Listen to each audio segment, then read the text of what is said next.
انتہا پسند ہے، جذباتی ہیں، قوم پرست ہے، لیکن اینٹی پاکستان نہیں ہے۔ یہ بات ذہن میں رکھنی چاہیے۔ اب وہ عمران خان کا ساتھ دے کر ایک غلط پالیسی پر عمل کر رہے ہیں، لیکن غلط پالیسی ہونا اور بات ہے اور اینٹی پاکستان ہونا اور بات ہے۔ لیکن اس بیان کو دراصل بیان نہیں سمجھنا چاہیے، اسے مخبری کہنا چاہیے، اور یہ ہے بھی مخبری۔ کس بات کی مخبری؟ آپ یعنی صورتحال میں دیکھیں کہ 2 صوبے ہیں جہاں یہ علیحدگی کے جذبات موجود ہیں، ایک بلوچستان ہے اور ایک پختونخوا ہے۔ بلوچستان کی اسمبلی سے ایسا کوئی اعلان ہونے کی کوئی توقع 0% سے بھی کم ہے ہی نہیں، وجود ہی نہیں رکھتی، اس لیے کہ بلوچستان کی حکومت اور ریاست کی اتحادی ہے، اور بلوچستان کی اسمبلی میں بھاری اکثریت ان جماعتوں کی ہے جو ریاست پاکستان سے اتنے ہی وفادار ہیں جتنا کا کوئی بھی وفادار ہو سکتا ہے، اور وہ ان کے سیاستدان غلط ہوں، بے ایمان ہوں، کرپٹ ہوں، نااہل ہوں، نالائق ہوں، جو بھی ہوں، لیکن وہ ریاست کے اتحادی ہیں اور ریاست کا حصہ ہیں اور ریاست کے ساتھ ہیں۔ تو بلوچستان اسمبلی سے تو ایسی کوئی قرارداد، ایسا کوئی مطالبہ، ایسا کوئی نعرہ آنے کا امکان تو 0% بھی نہیں ہے، منفی 0% اسے کہہ سکتے ہیں۔ بلوچستان کا یہ آؤٹ آف کوشچن ہے کہ اس کی طرف اشارہ ہو، تو اشارہ کس کی طرف ہے پھر؟ ظاہر پنجاب اور سندھ سے تو ویسے ہی آپ صرف ایک ہی صوبہ رہتا ہے اور KP۔ اچھا آپ ذرا پیچھے چلے جائیں، کوئی 1 سال پہلے آپ نے یہ نوٹس کیا ہوگا، سوشل میڈیا پر یہ چیزیں بہت آئی تھی کہ یکا یک پختونخوا صوبے میں آزاد پشتونستان اور گریٹر افغانستان کے نقشے راتوں رات تقسیم ہوئے تھے۔ تقریباً ہر شہر میں اگر نہیں تو کم سے کم صوبے کے شمالی حصے میں پشاور اور دوسرے شہروں میں یہ نقشے اور چارٹ تقسیم ہوئے تھے، اور ان کی ویڈیوز بہت زیادہ آئی تھی۔ اس کے بعد پھر PTI کے لوگوں نے بیان بازی شروع کر دی اور ایک مہم چلائی، اور جو سہیل آفریدی کے آنے کے بعد بہت تیز ہو گئی، جس میں یہ تاثر دیا گیا کہ پاکستان پشتونخوا کے حقوق پامال کر رہا ہے، اس کو اس کا حصہ نہیں دے رہا، اور یہ بیانیہ بنا کر پھیلایا گیا کہ پختونخوا صوبے میں معدنیات بہت زیادہ ہیں، خاص طور پر وہ معدنیات جن کو ریئر ارتھ کہا جاتا ہے، جو دفاعی ٹیکنالوجی میں استعمال ہوتی ہیں۔ تو پاکستان یہ معدنیات ہتھیانا چاہتا ہے ہم پختونوں سے، یہ PTI نے کہا، ہتھیانا چاہتا ہے، اور ان معدنیات کے لیے اس نے صوبہ پختونخوا میں آپریشنوں کا سلسلہ جاری کیا ہے۔ یہ اتنا آنکھوں میں دھول جھونکتے ہیں، آپریشنوں کا سلسلہ تو مشرف کے دور سے جاری ہے، وہ مشرف جس کا عمران خان سب سے بڑا حامی تھا اور اس کا ریفرنڈم میں پولنگ ایجنٹ بھی تھا۔ تو کیا اس وقت بھی مشرف کو بھی پتا تھا کہ یہاں معدنیات ہیں، ریئر منرل کے ذخیرے ہیں جن کو ہتھیانا ہے؟ سیدھی سی بات ہے کہ وہ پختونخوا کے عوام کو پاکستان سے متنفر کرنے کی مہم پر چلے ہیں، اور سہیل آفریدی نے یونیورسٹیوں میں سیمینار کا سلسلہ بھی شروع کرایا، جس کا مقصد پاکستان کے خلاف بغاوت کی تحریک کی بنیاد رکھنا تھا، لیکن وہ منصوبہ آگے نہیں بڑھا۔ ان سیمینار میں اسٹوڈنٹ آئے ضرور، لیکن ایک تو بہت معمولی تعداد میں،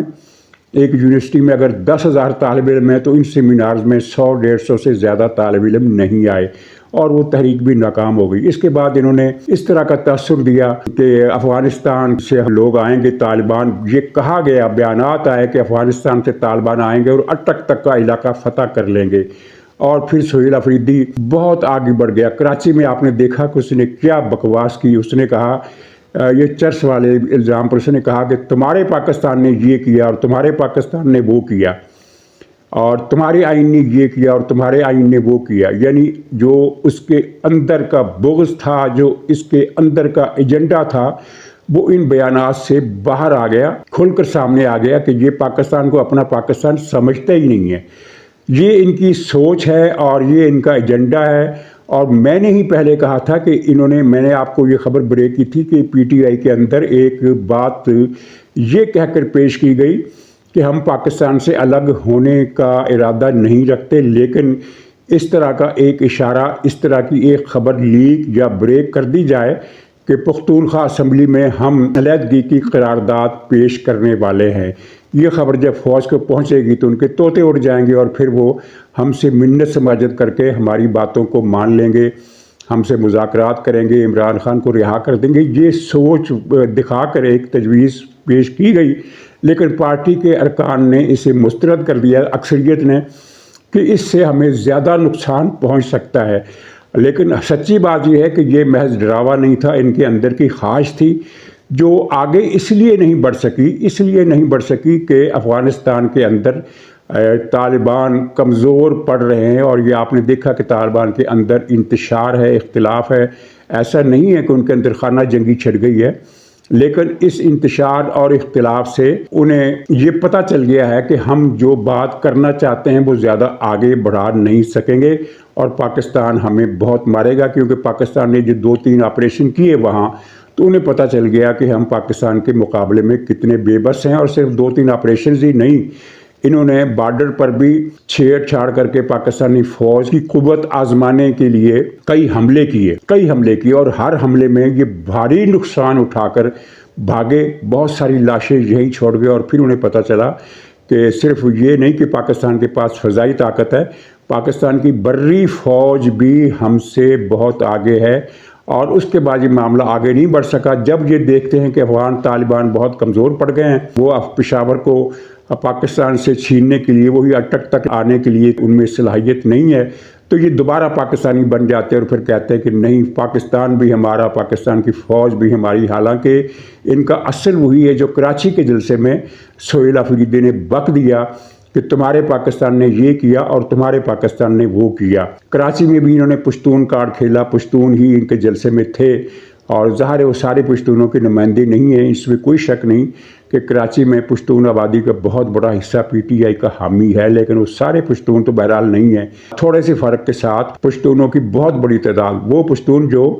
پچھلے چند برسوں میں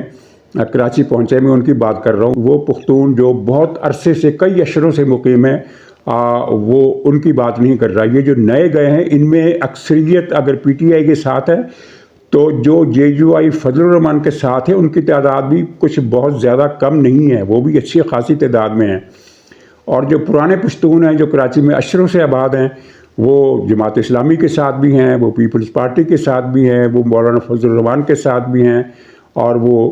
اے این پی کے ساتھ بھی ہیں۔ لیکن جو نئے گئے ہیں، ان میں مولانا فضل الرحمان کے حامیوں کی تعداد بہت زیادہ ہے، پی ٹی آئی سے کچھ ہی کم، لیکن انہوں نے ہر جگہ پشتون کارڈ ہی چلایا۔ تو اچکزئی صاحب نے یہ بیان دے کر دراصل ایک مخبری کر ڈالی کہ ان کا کوئی اعتبار نہیں ہے، یہ کسی وقت بھی اسمبلی میں یہ قرارداد پیش کر سکتے ہیں۔ اور کل اسپیکر پختونخوا اسمبلی، کیا نام ہے اس کا، بابر سلیم سواتی، جس کے جو بھارت سے لنک ہیں، ان پر لوگ سوال اٹھاتے ہیں کہ یہ آدمی اس کہاں سے بولتا ہے، اس کے تعلقات کہاں ہے، اور یہ کس کے اشارے پر ناچتا ہے۔ اس نے کل تقریر کی اور غصہ نکالا اس بات پر کہ کور کمانڈر آفس نے ان کی طرف سے طلبی کا جو نوٹس تھا کہ حاضر ہو کر ہمیں بریفنگ دیں، وہ مسترد کر دیا ہے، تو اس کا غصہ نکال رہے تھے سواتی صاحب۔ تو انہوں نے اس تقریر میں پاک فوج کو ایسٹ انڈیا کمپنی سے تشبیہ دی۔ اچھا، ایسٹ انڈیا کمپنی کا مطلب کیا ہے؟ سیدھا سا مطلب ہے کہ ایک قابض فوج، کیونکہ ایسٹ انڈیا کمپنی ہی کے خلاف 1857 کی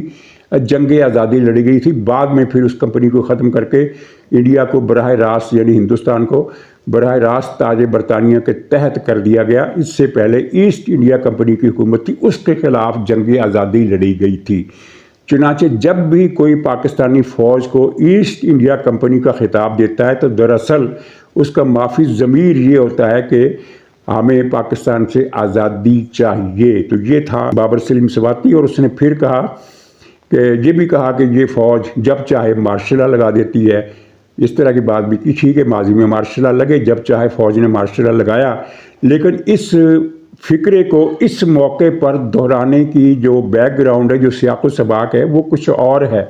اور وہ سیاق و سباق کیا ہے؟ وہی جو اس نے ایسٹ انڈیا کمپنی کا نام لے کر کہا، وہ ہے سیاق و سباق۔ تو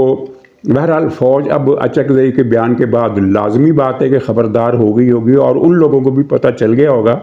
کہ یہ پختونستان اور گریٹر افغانستان کا جو ایجنڈا ہے وہ کوئی خیالی ایجنڈا نہیں ہے، وہ ایک حقیقی تھریٹ ہے۔ یہ الگ بات ہے کہ حالات اور واقعات اور پختونخوا کے عوام کی بھاری اکثریت اس ایجنڈے کو آگے بڑھنے کے لیے ایک قدم آگے بڑھنے کی اجازت بھی نہیں دے سکتی، بلکہ یہ ایجنڈا پسپا ہوگا۔ لیکن ایجنڈا پسپا ہونے کا مطلب یہ نہیں ہے کہ ملک دشمنوں سے، وطن دشمنوں سے مزید نرمی کی جائے۔ تو اب یہ سہیل آفریدی کو کب تک برداشت کیا جاتا ہے، یہ مدت کا تو تعین نہیں کیا جا سکتا، لیکن یہ کہا جا رہا ہے اور سننے میں آ رہا ہے کہ اب اس کے پر کاٹنے کا فیصلہ کر لیا گیا ہے، کیونکہ یہ جو 9 مئی کے واقعات میں اس کی جو ویڈیوز سامنے آئی ہیں، ان کے بنیاد پر اس کے خلاف کوئی بڑی کارروائی ہونے والی ہے۔ اور اسی بات کو آپ اس بات میں اب یہ بھی ایڈ کر لیں کہ 9 مئی کے دن سہیل آفریدی اور اس کے ساتھیوں نے کیا کیا تھا۔ کور کمانڈر ہاؤس کے باہر گئے حملہ کرنے کے لیے، وہاں سے یہ پسپا ہوئے، پھر یہ پہنچے ریڈیو پاکستان کی عمارت، اسے نظر آتش کر دیا، کیونکہ وہ ریڈیو پاکستان کی عمارت تھی نا، آل انڈیا ریڈیو کی عمارت ہوتی تو کبھی نظر آتش نہ کرتے۔ لیکن میں اس سے بڑی اہم بات بتانے والا ہوں، اور وہ آپ کے علم میں ہے، میں نشاندہی کر رہا ہوں کہ انہوں نے وہاں بہت توڑ پھوڑ کی اور چاغی ماڈل کو نظر آتش کیا، اسے تباہ کر دیا اور اس کو ٹھوکریں ماری۔ اب خود سوچیں کہ چاغی ماڈل کس چیز کی نشانی ہے۔ چاغی ماڈل ایٹمی دھماکوں کی یادگار ہے۔ کس کو تکلیف ہے کہ پاکستان ایٹمی ملک بنا؟ ظاہر بھارت کو ہے، یا پھر پی ٹی آئی کو ہے، یا سہیل آفریدی کو ہے، جس نے وہاں چاغی ماڈل کو گرایا اور چاغی ماڈل کو نظر آتش کیا، اور پاکستان کے افواج کو یعنی نام لے کر انہوں نے وہاں گالیاں دی اور مرد آباد کے نعرے لگائے۔ تو اب سہیل آفریدی کی حد تک اور اس کے گروپ کی حد تک، جس میں شفیع جان ہے، جس میں شاہد خٹک ہے، جس میں اور اسی طرح کے 2-4 لفنگے اور ہیں، تو ان کے ایجنڈے کے بارے میں تو ریاست کو اب کوئی شک نہیں رہا، اور یہ ان کی اس بات کا اشارہ ہے، اس بات کی گواہی ہے کہ ان لوگوں کا حشر کوئی اچھا ہونے والا نہیں ہے۔ لیکن کب ان پر ہاتھ ڈالا جائے گا، یہ دیکھنے کی بات ہے۔ ناظرین، ایران سے میں صرف چند واقعات آپ کے سامنے پیش کرتا ہوں نمونے کے طور پر، ورنہ میں نے جو اکٹھے کیے ہیں ان کی تعداد 125 اور 150 کے درمیان 135-36 واقعات میں نے اکٹھا کیے ہیں۔ اگر سرفنگ کرتا تو بہت زیادہ واقعات ملتے، میں صرف چند 5-6 واقعات آپ کے سامنے پیش کرتا ہوں۔ ایک خبر تو وہاں یہ آئی ہے کہ تہران میں اور ارد گرد کے علاقوں میں اور مشہد میں، جو ایران کا دوسرا بڑا شہر ہے، ہزاروں افراد کو اجتماعی قبروں میں دفن کیا گیا، اور جب مرنے والوں کے لواحقین پہنچتے ہیں تو ان سے لاکھوں ملینز کے حساب سے ملین ریال کے حساب سے پیسے مانگے جاتے ہیں کہ اتنے ملین زو اور اپنی لاش لے جاؤ۔ یہ ہوا ہے۔ اچھا، اصفہان میں بہت بڑا قتل عام ہوا ہے، اور ٹینکوں پر مشین گنیں نصب تھی جنہوں نے بازاروں میں فائرنگ کی اور لوگوں کو مارا۔ مشہد میں 3000 افراد کو سڑکوں پر قتل کیا گیا اور بازار بھی جلا دیے گئے، لاشیں سڑکوں پر پڑی ہیں اور دور سے ان کی بدبو یا مہک آ رہی ہے۔ اچھا، ایک شہر ہے اصفہان صوبے کے اندر، شاہین شہر، یہ 2.25 لاکھ آبادی کا شہر ہے۔ اس کے بیشتر حصے کو پاسداران انقلاب نے جلا کر راکھ کر دیا ہے، اور سڑکوں پر لاشیں 2 دن تک پڑی رہیں۔ تیسرے دن ان کی صفائی ہوئی، ان کو اٹھا کر اجتماعی قبروں میں دفن کیا گیا، لیکن صفائی کے باوجود دور دور تک بدبو کے خون کی بو اور لاشوں کی بو پھیلی ہوئی ہے۔ رشت جو گیلان صوبے کا شہر ہے، اس کا پورا مرکزی بازار، مین مارکیٹ جو ہے، اس کی جو شہر کا سینٹر تھی اور شہر کا گڑھ تھی، اس کو بموں سے تباہ کر دیا گیا۔ سینکڑوں لوگ اس میں زندہ جل گئے، اور اس بازار کی ویڈیو ایسی خوفناک ہے، ایسے لگتا ہے جیسے ایران عراق جنگ، یہ اپنے عراق پر جب امریکی حملہ ہوا تھا، اور یا افغانستان میں جو خانہ جنگی ہوئی تھی، تو اس میں جس طرح بلڈنگیں کھنڈر بنی ہوئی نظر آتی ہیں، اس کی ویڈیو آپ کو اس طرح سے نظر آئے گی۔ اچھا، چیف جسٹس محسنی، آپ اندازہ کیجئے کہ یہ کس طرح جنونی اور پاگل ہو گئے۔ انہوں نے ایک حکم نافذ کیا جس پر عمل درآمد شروع ہو گیا ہے۔ اس حکم میں کہا گیا ہے کہ جو لوگ مظاہروں میں مارے گئے، جو لوگ مظاہروں میں زخمی ہوئے، اور جو لوگ مظاہروں میں گرفتار کیے گئے، سب کی جائیدادیں ضبط۔ اب اس پر خود جائزہ لے لیجئے کہ یہ کیا حکم ہے۔ اور یہ اطلاعات بھی ہیں کہ بہت سارے شہروں میں پاسداران انقلاب اور بسیج والے گھس جاتے ہیں اور گھروں کے اندر لوگوں کو قتل کر رہے ہیں۔ تہران کا ایک پارس پارک ہے، یہ 196 اسٹریٹ، ظاہر فارسی میں اس کا کچھ نمبر اور طریقے سے پڑھا جائے گا، 196 اسٹریٹ سے مہلک ایک ہے تہران پارس پارک۔ پارس، وہ جو پارس پتھر ہوتا ہے، تہران پارس پارک، اس میں 25 بچے بیٹھے ہوئے تھے، مظاہروں سے ہٹ کے وہاں اس سڑک پر مظاہرے نہیں ہو رہے تھے، وہ 25 بچے بیٹھے ہوئے تھے، پاسداران انقلاب آئے اور سب بچوں کو مشین گن فائر کر کے مار دیا گیا، ایک بھی بچہ ان میں سے نہیں بچا۔ ان بچوں کی عمریں 11 سال، 12 سال اور 14 سال کے درمیان تھیں، اور یہ بچے کھیل رہے تھے یا کوئی کھیلنے کا پلاننگ کر رہے تھے یا کیا کر رہے تھے۔ بچے تھے 11 سے لے کر 14 سال کی عمر تک کے، اور ان میں سے ایک بچے کی فوٹو شاید میں آپ کو دکھاؤں۔ اچھا، ایک تو یہ ہوا، اور پھر تہران میں ایک کالونی ہے، قائمیہ کالونی تہران، وہاں ایک لڑکا 19 سال کا گھر کے دروازے پر کھڑا تھا، اسے پاسداران انقلاب نے دیکھا اور اسے گولیاں مار دی، اور بچے بیٹے کی چیخنے کی آواز سن کر اس کا باپ نکلا تو اسے بھی قتل کر دیا۔ باپ کے پیچھے اس کی بیٹی یعنی مقتول لڑکے کی بہن نکلی تو اس سے بھی گولی مار دی۔ گھر میں چوتھا فرد ان بچوں کی ماں تھی، اور اس ماں سے پاسداران انقلاب نے کہا کہ 750 ملین ریال دے دو اور لاشیں لے لو، ورنہ لاشیں ہم اجتماعی قبرستان میں دفن کر دیں گے۔ اب اس گھر میں ایک عورت ہے اور کوئی نہیں ہے، اور اس کا بیٹا بھی مارا گیا، اس کی بیٹی بھی ماری گئی، اور اس کے باپ کو بھی مارا گیا۔ 3 منٹ کے اندر اندر یہ 3 لاشیں انہوں نے گرائیں اور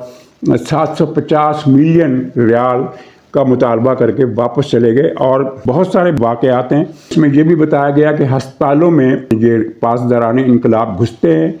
اور جو وہاں زخمی ہوتے ہیں ان کو یا تو سر میں گولی مار کر مار دیتے ہیں، یا ان کو گلے میں کپڑا ڈال کر اسے پھانسی دے دیتے ہیں بستر پر لیٹے لیٹے،